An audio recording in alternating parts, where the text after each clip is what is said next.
In today's episode of Fresh Cut, we take a look at one of the friendliest flowers out there. With an array of surprisingly bold colours, the gerbera or Barberton daisy bring a smile to its beholder. I start off by visiting a cut flower farm who specialise in growing gerberas to maturity. Then I will share some tips on selecting and caring for your gerberas at home. And lastly, I'll teach you 2 unique floral designs using gerberas. Gerberas, also known as the Barberton daisy, have always remained in my mind as the happy flower. I imagine them growing in fields with big smiles on their faces, and I believe they were made to remind us to stay light-hearted in this lifetime.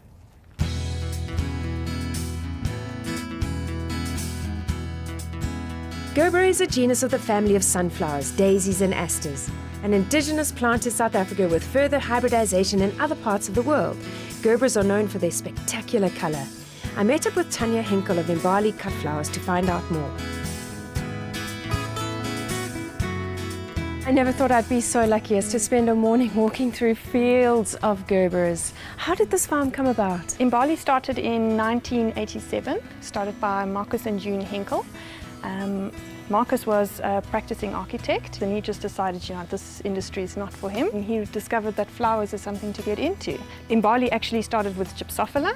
That was the first flower, was all we had, and then in 2002 we converted over to gerberas. They were often referred to as a Barberton daisy, but not any longer. Why is that? They actually are still Barberton daisies. In South Africa it is a Barberton daisy, but the growers in Holland, well anywhere actually, that are growing these are calling them gerberas, and that's where it comes from. Is it indigenous to us? It is indigenous, but it's very hybridized. So they've taken it and they've changed it and made all the different varieties that we see here. So what is your process from how does it start and to get them to be as magnificent as they are around us at the moment? We get them from our suppliers. We get them what we call ex-agar plants. It means that they plants that are out of the agar solution, and what that is it's in the laboratory it's a gel that they use that they put a sliver of the parent plant into in order to grow it. So they arrive as small little plants in little boxes, and then we root them on the farm through a complicated process of mixed medium, specially mixed medium, controlled temperature environment, irrigation is monitored, everything. And it's fascinating to me, so I see that the little plants that are around here, there's some little baby buds at the bottom, some are tall, some are high. How many do you approximately get per plant? And I see there's a nursery section, it looks like. Not a nursery section. When they arrive, they are quarantined, so to speak, in a different section of the farm, but this is them now being acclimatized to this environment where they're going to grow. So that'll be your newest one planted in March, and then these are now your older ones that have been here already a while. So Tanya, how long does one plant keep on giving flowers for? Well, it can be a long time. We're quite successful with our plants and we can keep them going for quite a long time, but it is variety specific how long a plant will last. But as I say, we've got some very old plants on this farm that are producing beautiful flowers. Would you like to see more varieties? I'd love to.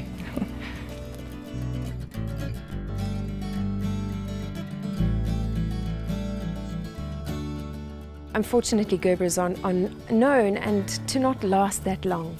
What are your tips for keeping them going, or how do you keep such a vibrant stock here? Well, for starters, your life of your gerbera as a cut flower is determined by the growing process. So you need to get from a reputable grower because the stem length, etc., is determined here. Hybridized plants are never going to be as strong as in their natural form. So that's a fact one needs to keep in mind as well. Always keep them in water. Don't let them out of water. When you get them, and if they've been out of water especially, you cut about 1 centimeter depending how long they've been out of water, and you do it under running water. You want them to suck in water, not air. As soon as it sucks in air, it creates a little lock and no more water can get in. You have to cut the stem again. So that is very important. And also changing your water continuously to make sure it doesn't get any bacteria in, and also using your aftercare product, your post-harvest product. They're very effective in extending the life of your gerbera. And how do you cut or pick these? We don't cut them, we actually pull them off. There's a way of pulling them off without actually breaking the stem to get it off right at the bottom of the plant, so that the plant can seal itself and not get disease in. Whereas if you cut it, you open it up for that disease. That's absolutely fascinating. There's so much to see. Yes. Would you like to see more? Yes. With so much time, money and effort going into producing these most spectacular blooms, you could easily find yourself filling your house with these happy flowers on a regular basis. After the break, I'll share some tips on selecting gerberas before buying, tricks to make them last longer, and what you can do once the flower has reached its end. And then I'll teach you how to incorporate gerberas into 2 unique designs.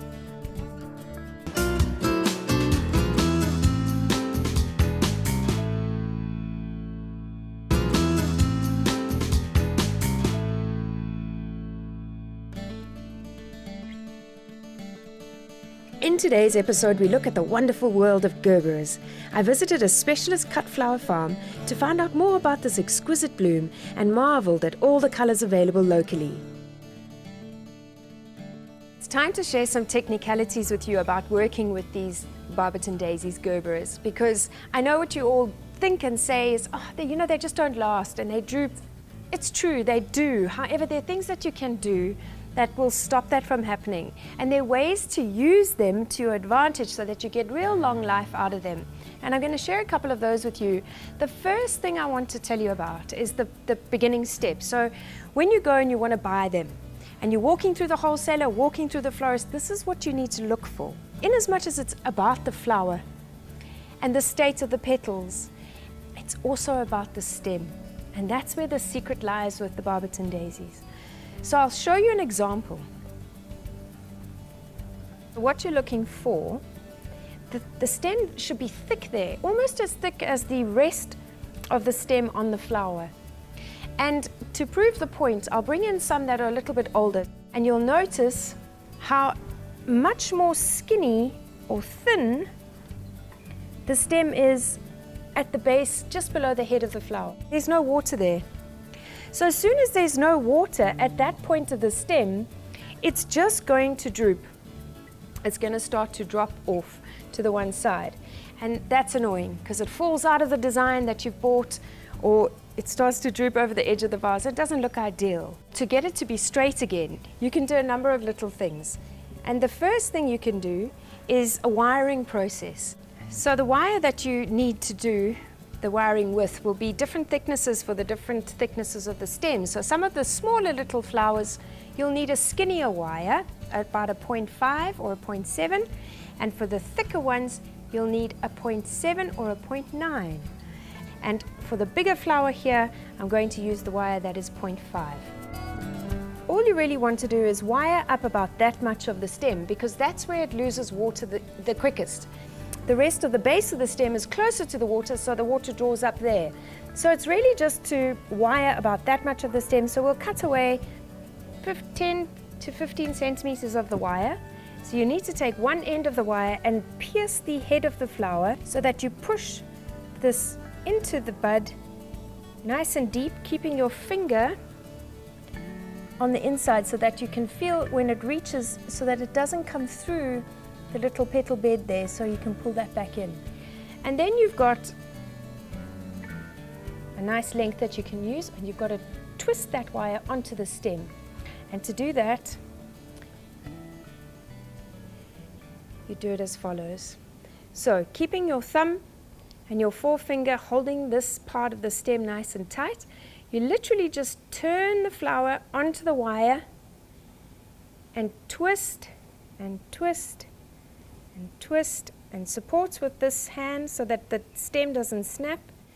And there, what you've done now is you've created a bracket. It's a support system for this little flower so that it doesn't droop. But the idea is that we don't want the wire to be seen, because then everybody's going to know what you've done. So that's called a mechanic. So in floristry, you hide the mechanics wherever possible. So we're going to use some of this green tape, and you'll need about 30 centimeters of it, which you can cut away. And then starting right at the top where you've pierced the peduncle of the flower, you just take the tape to that point, and remember, this tape only gets sticky when you pull. So pull it a little bit and twist. And we'll just keep going all the way down the stem. Try not to leave any gaps. And then cut that piece away. And then pull so it's nice and sticky. And just adhere that back onto the stem and into the tape that's already there so it doesn't peel away. And then have a look at that. A perfectly straight flower. So the other thing that I use often is a product called Quick Dip, and it's an instant hydrating treatment, and gerberas for some reason love it, and it works perfectly well with them. The way to do it is you just take an empty vessel, can be a vase, it can be anything, and literally just pour about 3 centimeters into the actual container. You don't need too much. All you have to do is take your stem, cut away about 1 centimeter off the bottom, and it's a 1 second dip. Pop it in the vessel into the Quick Dip and say hippopotamus. Apparently that's 1 second.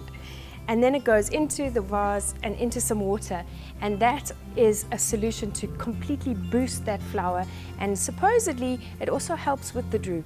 So if you're wanting to get these to stand upright, cut it away, hippopotamus, and pop it in some water. So another tip I can give you is when they've drooped, and they've drooped so much that you almost feel like it's time to throw them out, don't, because you can do something different with them. And to do that, I'm going to demonstrate to you a simple technique that can actually look extremely effective. And I've used 3 different glass vases, and what you'll do is get the ones that are about ready to be finished or be thrown away, the ones that are drooping a lot, and let's take another one, that one. And all you need to do is you float them. So let's do that now and cut some of these stems away.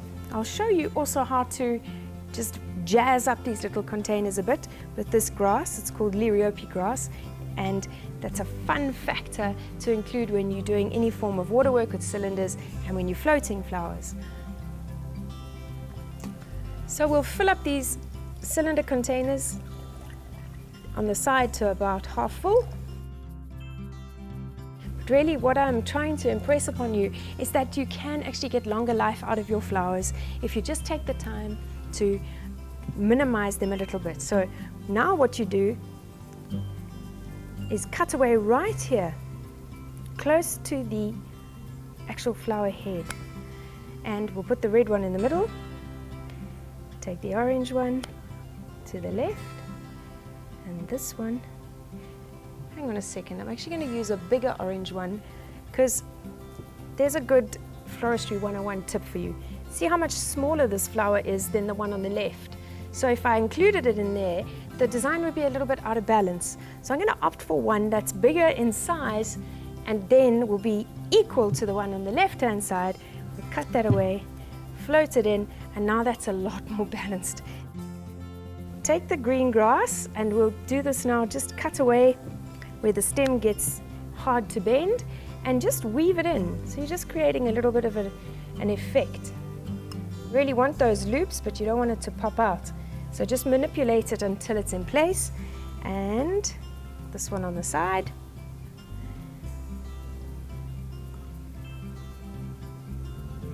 And then this one at the middle point, I'm not going to cut until I know that it's going to go around once. So we'll cut that away there. And really, honestly, they'll last. They'll keep on going for at least another 6 or so days. Let's put in another 2.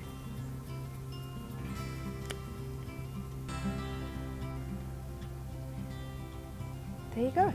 So another way to work the gerberas, if you don't have the wire and you really don't want them drooping, you don't have a lot of time, is to just save all those little jars that you get and that you buy your product in, whether it's jams or coffees or honey, even if you've got some of your console glasses, because what you can do is you can allow the actual container to support the flower. So we'll use the pinks. We'll just keep it all pink and a white. And what we're going to do is we're going to use the bigger surface area, the biggest rim, to just support the flower underneath its little head. And you're going to cut it really, really short, so that it fits into the jam jar, so that the jar supports the head. And you want it to appear as if it's really just resting on the jar. And in that way, it's not going to droop anywhere. Another big one. Just pop them in so they're resting.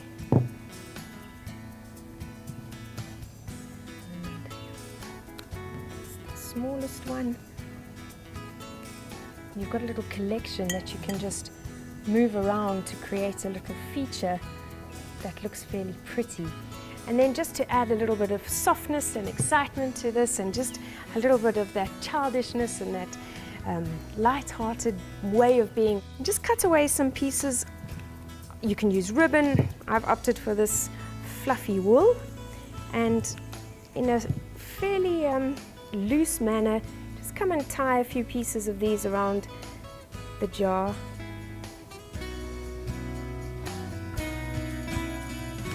Now just be sure that you keep the water level really, really high, and you've got a support system and it looks really pretty. Now that you know what to look out for and how to get the most out of your Gerbies, I will teach you how to create 2 floral designs using Gerberas after the break.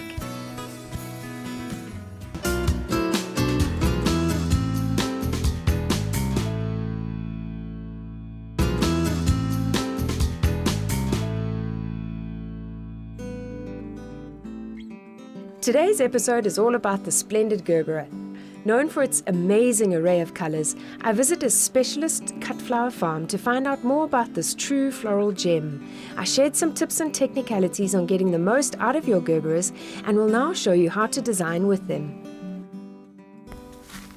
So now let's do something a little bit more contemporary with Gerberas in a funky way. You want to start with 3 square vases and stack them together so that they become one unit, and make sure that the front and the back vase are just the same distance away from the edge of the middle one. That creates what we call, it's repetition, it creates a rhythm. Next, you're going to add some water, and not too much.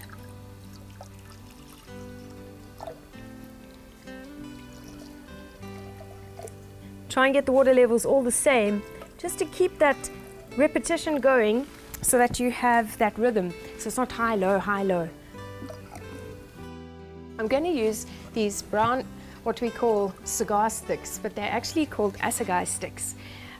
Fantastic. Strong, sturdy, and quite linear. And really just keeping them at their length, just drop them across the 3 vases like that. And make sure they're in the middle. And this is going to be a mechanism that's going to hold the Gerberas in place. So we need to tie each end so that they don't pull apart too much, because we just want a little bit of a gap between each of the sticks, and we're going to use some of that liriope grass to tie. So just bringing a tie, bind it around the side here, and then you can weave that back through however many times you need to.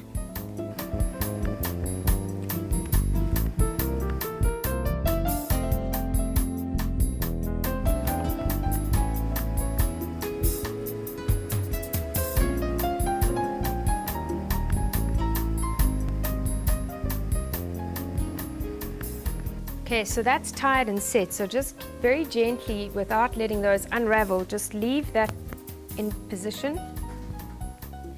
And then what you're going to do is take some of these flax leaves and cut away the hard spine, and we're going to weave them into the base of these so that they make a loop. And you can cut that away.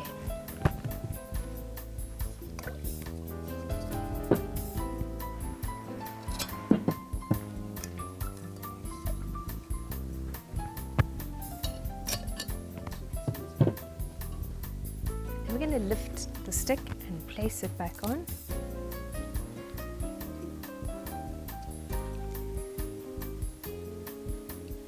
And then it's time to bring in the Gerbera.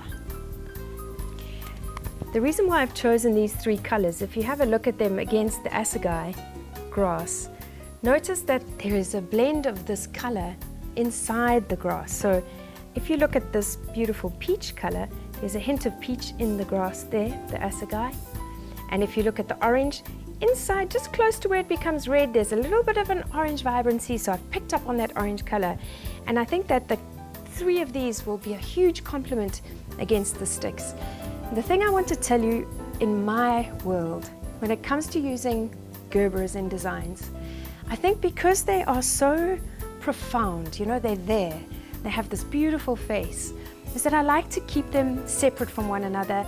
Including them in this, I'm going to start off with the smallest stem, the smallest bud size, which is that one, and then the second size, which is that one. So the red one will be at the back. So it's that transition in size as we go up through the design, and that's also about maintaining balance. And you'll see as the sticks rise. So how do we get them in? Well, that's the joy of having the asparagus sticks there, because they're going to support them. So this one we're going to keep quite low. And just separate the sticks apart slightly, and gently edge that Gerbera in, right to the bottom, and it'll stay there.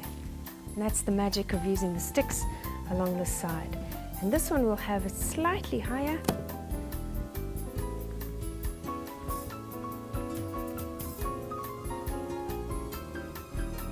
Notice I've come to the back side between these 2 closest to me, whereas this first one was between the 2 furthest from me. And that's just to give a little bit of exaggeration to the movement of how they're going to go through the design. And then the last one we'll include in slightly higher.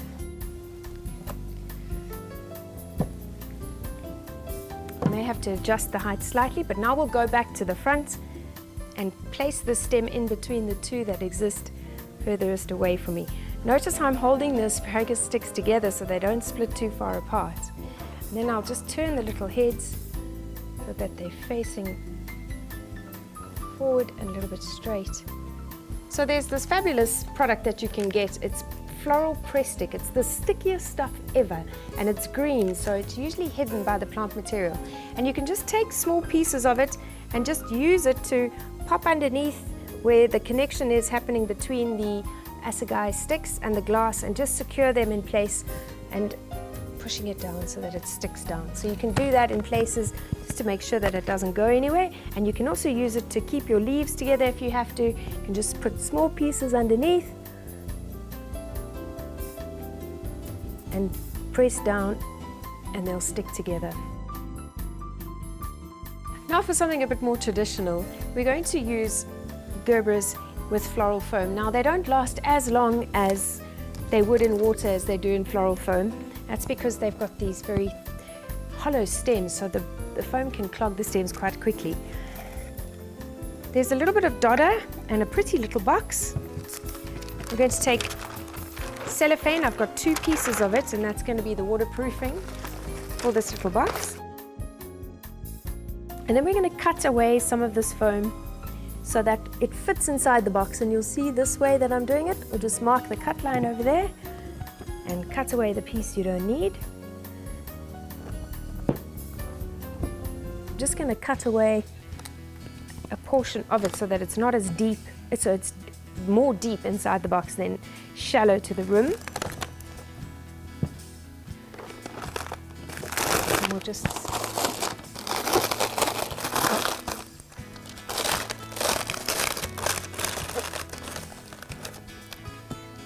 now it's in, and cut away the edge.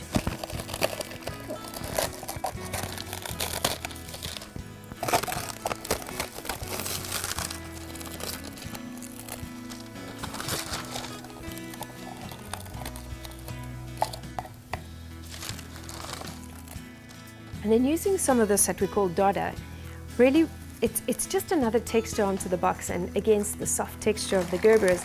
You're going to pull it apart and just push it in quite deep. And we're just going to send in a few of these little white Gerberas into the box. This is good for them because they're going to be really, really short. So the stem is going to be short, so that at least that much of the stem is inside the foam, so there's not a long way for the water to go up to the top. And you can just find a spot and send that in there.